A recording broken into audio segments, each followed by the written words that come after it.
a maioria do pessoal ali dessa região do Oriente Médio, normalmente eles são comerciantes. Eles vão para a área comercial. Porque ali, historicamente, é uma área de trajeto, de rota, né? Então, assim, não era uma região que se produzia muita coisa, né? Até porque é uma região árida e tudo mais, mas era um lugar de rota entre Europa e África. Então eles ficavam ali naquele miolo, comprava e vendia das pessoas que passavam ali. É isso mesmo ou não? Negócios e empreendedores históricos. Ouça no Spotify ou assista no YouTube. Apresentação: Heródoto Barbeiro e Fernando Vítulo. Podcast. Olá, seja bem-vindo ou bem-vinda aqui ao nosso Podcast. Olha, Heródoto, a gente já falou de Mesbla, nós falamos de Mapping. Agora, uma das coisas que o pessoal pediu aqui também é pra gente falar de Lojas Arapuã. O povo pediu e a gente atendeu, é isso? Não tem outra alternativa para fazer o quê, né? Mas olha só, uma outra rede de lojas de varejo, né? Nesse caso aqui, a Arapuã foi fundada em Lins, no interior de São Paulo, pelo descendente de libaneses, o Jorge Wilson Cimeira Jacob. E a rede comercializava essencialmente eletroeletrônicos e chegou a ter 265 pontos de venda pelo Brasil. Foi fundada em 1957 e fechou, né, em 2012. Foram aí 45 anos de existência, Heródoto. Caramba, agora só um detalhe, olha que interessante. Você falou, o Arapuã é uma loja que nasceu em Lins, no interior de São Paulo. Faz um calor desgramado lá.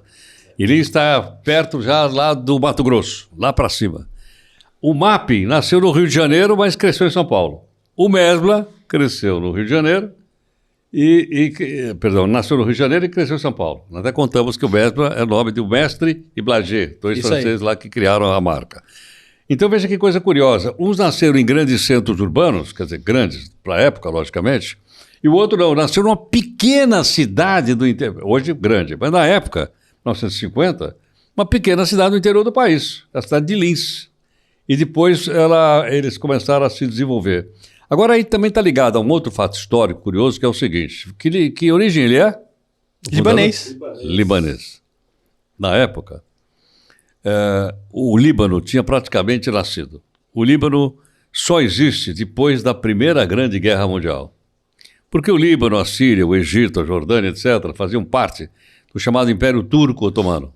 O Império Turco nascia lá em Constantinopla, na Europa, atravessava a Anatólia inteira, virava à direita, descia lá para a Síria, para o Iraque, para o Líbano, Israel, onde é hoje, até o Egito. E como ele foi desmembrado, os países acabaram se tornando independentes, o Líbano também, né? E o Líbano, nessa época, ele tinha não tantos imigrantes, eram mais sírios do que libaneses. Por quê? Porque o Líbano, nessa época, ainda não tinha muita convulsão lá naquela região, antes de 1950, ele vivia bem. O Líbano era, no Oriente Médio, a Suíça do Oriente Médio. Era o centro financeiro do Oriente Médio, os bancos tudo lá. Eles eram uma espécie de Frankfurt do Oriente Médio. Depois, por uma série de razões que todo mundo conhece, isso aí se desmembrou. Mas ainda assim, o espírito de migração é fortíssimo no Líbano. Se você for lá, no norte, eu acho que é em Byblos ou Seidon, não sei agora.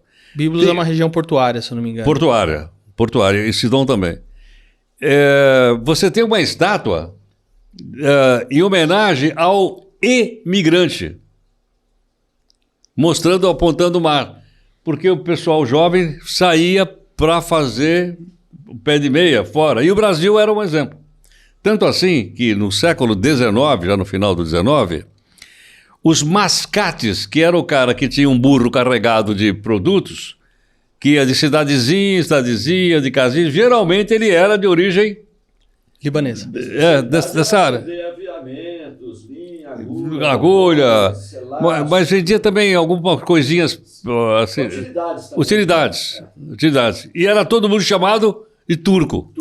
Nossa. O pessoal tem essa bronca, né?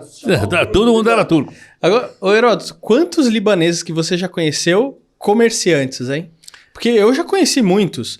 E tem uma questão aí importante, você vai me corrigir se eu estiver errado, mas a maioria do pessoal ali dessa região do Oriente Médio, normalmente eles são comerciantes. Eles vão para a área comercial. Porque ali, historicamente, é uma área de trajeto, de rota, né? Então, assim, não era uma região que se produzia muita coisa, né? Até porque é uma região árida e tudo mais, mas era um lugar de rota entre Europa e África. Então, eles ficavam ali naquele miolo, comprava e vendia das pessoas que passavam ali. É isso mesmo ou não? Exatamente. Tem mais um detalhe. Ali era um ponto final da Rota da Seda, que nascia no Japão, atravessava a China, atravessava a Índia e chegava ali.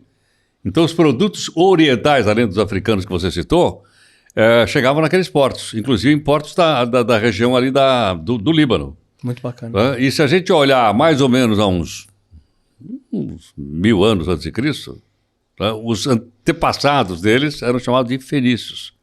E os fenícios viviam do quê? Do comércio. Comércio. E nós devemos, entre outras coisas, aos fenícios, o alfabeto. Foram eles que inventaram o alfabeto, que os gregos copiaram, que os romanos copiaram dos gregos e veio parar aqui no nosso podcast.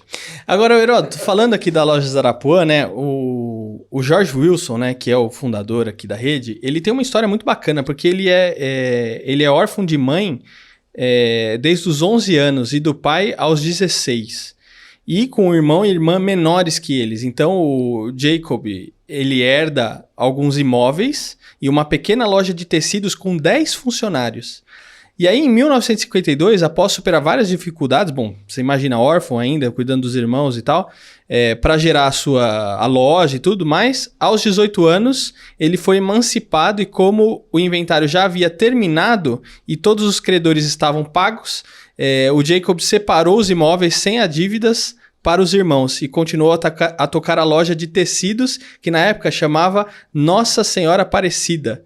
E na época estava aparecendo o quê? O crédito para ele, né? Então ele começava a ter crédito na praça, ele não tinha dívida, e aí que ele começa a investir em inovação, preços competitivos, eleva o padrão das mercadorias, e aí em 1954 a loja passa a ser a mais importante da cidade. Em Lins. Em Lins. Olha só que bacana. Então, mas veja um movimento que curioso.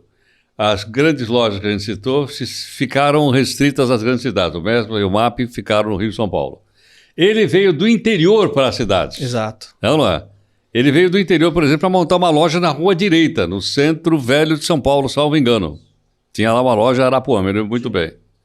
Agora, a pergunta que não quer calar é o seguinte. Vários desses proprietários de lojas de varejo são médio-orientais. Casa Bahia, Marabras e outras que eu não me lembro aqui agora, eles tinham essa origem. G. Aronson, também esse pessoal é toda aquela região. Então, um pessoal que tinha treino de comércio, né, gostava do comércio, enriqueceram com o comércio e se aproveitaram da situação pela qual o país estava passando. Qual delas? Uma delas. Década de 60, a gente já falou isso aqui, houve uma forte migração do interior para as grandes cidades, para as duas maiores cidades brasileiras. São Paulo explodiu, o Rio de Janeiro explodiu, você tinha uma concentração imensa de pessoas com necessidades de comprar o eletrodoméstico. Isso de um lado. Do outro lado, a ascensão das mulheres na sociedade começa nessa época. Naquela época, assim, meu marido me proíbe de trabalhar. Já ouviu essa frase ou não? Pois é, mas na época tinha essa história. O marido proibia a mulher de trabalhar. Quer dizer, na medida que as mulheres, estou falando do Brasil, não, na Europa é o anterior, as mulheres foram conquistando essa sua autonomia, o que aconteceu? Elas passaram a dizer o seguinte, olha, para eu poder trabalhar, eu quero estudar, e muitas mulheres eram proibidas de estudar pelos seus maridos, eu preciso melhorar a minha performance aqui na casa, eu preciso de eletrodoméstico, eu preciso de um liquidificador. Preciso de uma máquina de lavar melhor. Ou que lave e seca. Máquina de lavar já era um negócio mais comum? Mais sofisticado. Ah. Mais sofisticado. O negócio era mais baratinho, era um liquidificador. Onde você vai comprar? No G. Aronson. Por quê? Porque eu passei lá na porta, tinha um cartaz enorme lá, um liquidificador da marca Valita, ou da marca Arno. E eles estão fazendo uma oferta lá. Aí eu ia lá comprar. Então ele tinha um produto, ele começou a negociar diretamente com o industrial produtor e ele tinha prazo para pagar. Ele comprava fiado, você disse, ele conquistou crédito, né? E tentava vender à vista. Quando ele não conseguia vender à vista, ele vendia a prazo e também ganhava em cima da venda do crédito. Claro. Ele ganhava no produto e no crédito, como as outras lojas. Como a gente já falou em outros Já casos aqui falamos do em outros. Mesbla e do Mapping, tinha o crediário, falamos da propaganda, inclusive. Agora, a questão é que essa questão das vendas a prazo foi o que prejudicou, infelizmente, as lojas Arapuã, porque aparentemente teve uma crise que foi influenciada pela Ásia, e aí o governo brasileiro provoca o aumento dos juros. E aí isso prejudica as vendas a prazo e aumenta a inadimplência das vendas. E eu não sei, Heródoto, se é isso que está acontecendo agora, por exemplo, com Magazine Luiza. Que Magazine Luiza está tendo uma inadimplência assim, muito grande. Né? Não sei se é alguma coisa similar que está acontecendo, que aconteceu com a loja Arapuã. E olha só, em julho de 1998, os créditos em atraso somavam cerca de 550 milhões. Pô, em 98, 550 milhões... Muito dinheiro. Comparado com hoje, né? Você fazia muito mais coisa com 550 milhões na época do que hoje, né? É a dívida milionária. E aí, o que aconteceu que a empresa pediu concordata no dia 2 de junho de 1998, e aí foi decretada no dia 22 do mesmo mês. E aí, enfim, no ano de 2002, a dívida chega a 1 bilhão.